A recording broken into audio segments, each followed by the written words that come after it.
Hello BookTube, it's Leah Cooper here, and today I want to talk to you about all of the things that I'm currently reading. So I'm not going to do a TBR at the beginning of November just because I don't think I'm going to have a whole lot of time to read this month. I took a job working as a holiday barista just for like November, December, January, and while I do get a little bit of reading done, I don't get a whole lot of it done, and I'm really tired a lot of the time. I also have a writing project to finish and an editing project to finish this month, and so I'm just not going to stress out about trying to hit reading goals. Technically, I've read over 100 books this year, and 100 was kind of my stretch goal for books I wanted to read. So, you know, I'm just not going to put a whole ton of pressure on myself. I do have a couple of things that I've like started reading, and I'm just gonna work on getting those all finished. So the first thing I'm trying to finish is When the Moon Was Ours by Anne Marie McLemore. I rented this book from the library back in, I want to say October, and I did start reading it in October, but then it got interrupted by a bunch of different readathons. And then in November, I had other library books that I had to get read before I could get this read because this didn't have any holds on it. So I just kept pushing this one back and back and back. I'm trying to read it at work, so I'm about a third of the way done with it. I am enjoying it. I don't know if I'm enjoying it as much as I liked Bone Gap, to be honest, but it's good. I'm really waiting to see where the plot's going because there's just like, there's a lot of really strange elements, and I'm curious to see how the author is going to tie them all together. So yeah, there's this, and I actually have to get this read within the next couple of days because it's due back at the library, and I'm like at my max renews on it. I can't renew it again without returning it first, and so yeah, I gotta get this one finished. The next thing I've been reading, also kind of at work because I have it on my phone, so I usually read it in my car before I start my shift, and that is The Girl in the Tower by Katherine Arden. I'm reading the arc of this currently. I thought I had until January to get this read, but that's actually the UK publication date. The US publication date is in about a week. Nope, I lied. It's going to be coming out on December 5th, which is in like a couple of days. So I'm definitely not going to have it finished or reviewed by the publication date, but I am hoping to get my review up maybe like at the end of the week in which it's published. So maybe Friday or Saturday, next Friday or Saturday. We shall see. Because I'm only about like 17-18% into this one. It is the sequel to her debut novel, The Bear and the Nightingale, which I did read over the summer, and I quite enjoyed a lot, actually. I think The Bear and the Nightingale is an excellent mix of historical fiction, fairy tale retelling, and a little bit of magical realism. I think it's not revolutionary. It's not doing anything particularly new with that genre, if you want to call it that, or that subgenre, or that collective genre mashup, but it's a solid book. It has great characters. It has really interesting themes about misogyny, feminism, religion versus more the natural order and everything. And I thought it was a really solid book, and I think it's a really great introduction to, like I said, that crossover between historical fiction and fairy tale retellings. For anyone who wanted to love Deathless but struggled to understand what was going on in Deathless, I think The Bear and the Nightingale is a great alternative. And so far, The Girl in the Tower picks up very soon after the end of The Bear and the Nightingale, and I'm just getting into it, but so far I'm really quite enjoying it. I appreciate the way Katherine Arden kind of just naturally writes these characters. I mean, it's a pretty, I mean, the book takes place in a Russia that's like, gosh, I want to say the 14th century. It's pretty far back.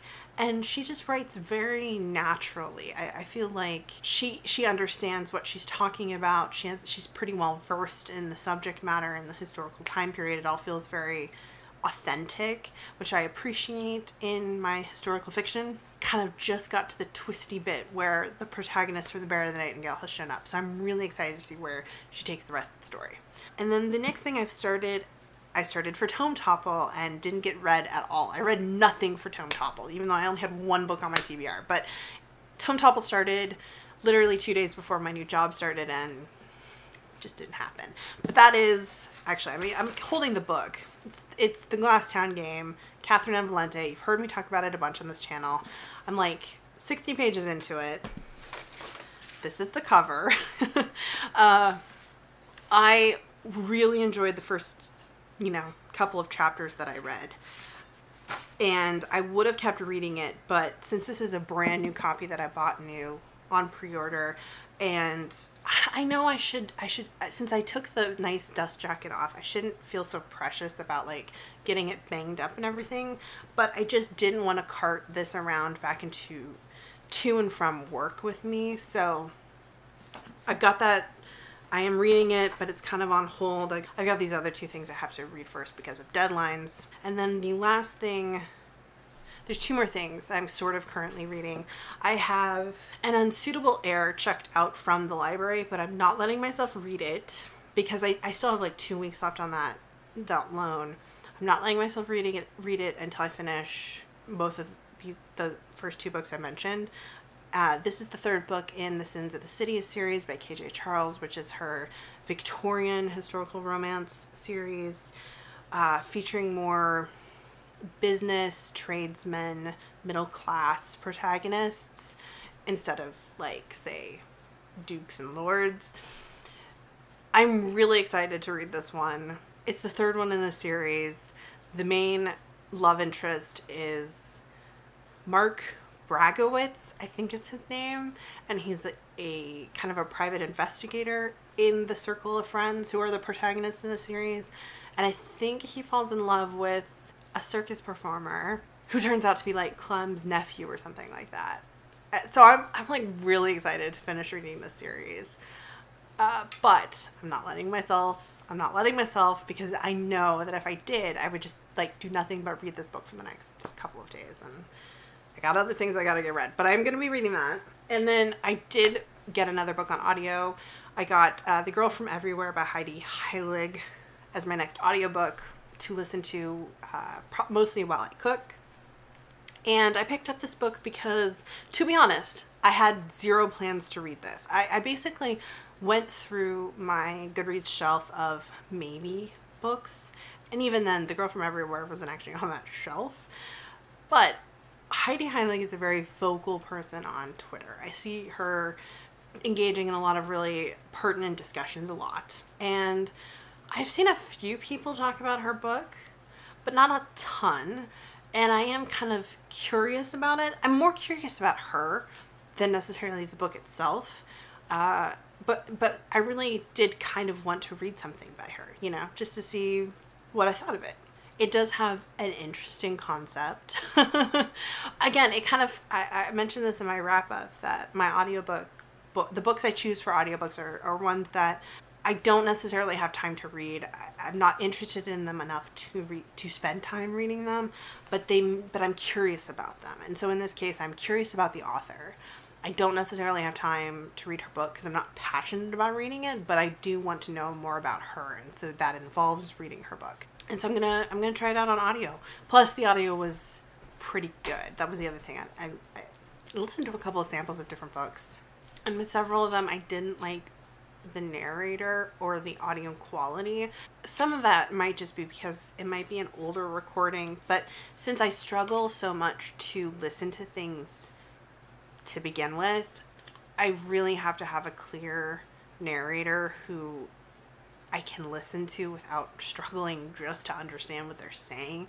Like, I did want to pick up a Terry Pratchett novel, but I really didn't jive with the narrator. His voice, and it wasn't because of the accent. It was, the recording sounded a little bit old, and he also just kind of had a little bit of a mushy accent.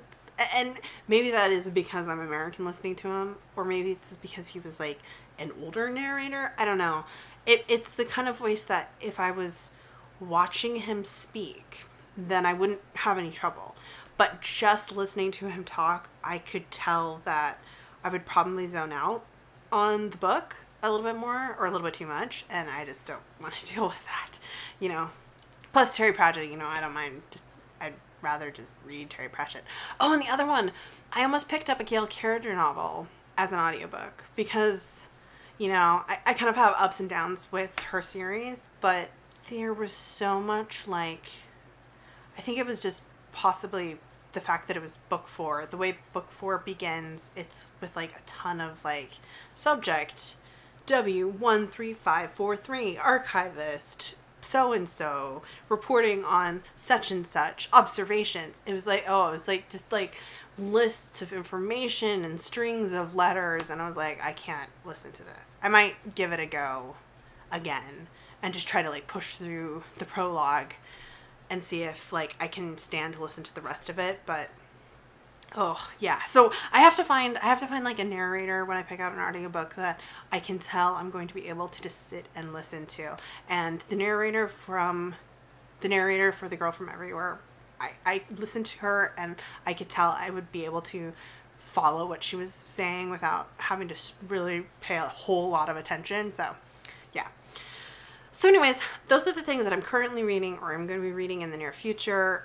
I think, you know, I think that's like 5 things that I want to finish up and read.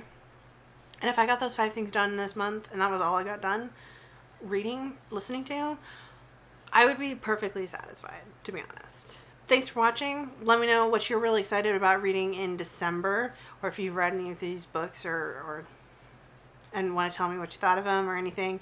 Feel free to do that. And stay tuned. I'm going to be making a chatty video, probably not this morning because I'm trying to record a couple of things, but I think I'm going to wait until I can sit down with like a drink and do a book chat happy hour where I talk about how NaNoWriMo went and this new job and everything. So look out for that. Hopefully coming in the next couple of days. Hopefully I don't disappear for another 2 weeks. We shall see. If you enjoy watching any of my videos, be sure and hit that subscribe button. Follow me on Twitter. I'm a little bit more active there. It's hard. It's overwhelming. I didn't mean to get this new job, but it was kind of one of those opportunities. You couldn't say no to it. I hope your December reading goes really well, and if you're participating in Vlogmas, good luck with that. I will definitely not be doing Vlogmas this year. I was originally planning on it, but nope, it's not gonna happen. So anyways, I will see you guys in my next video.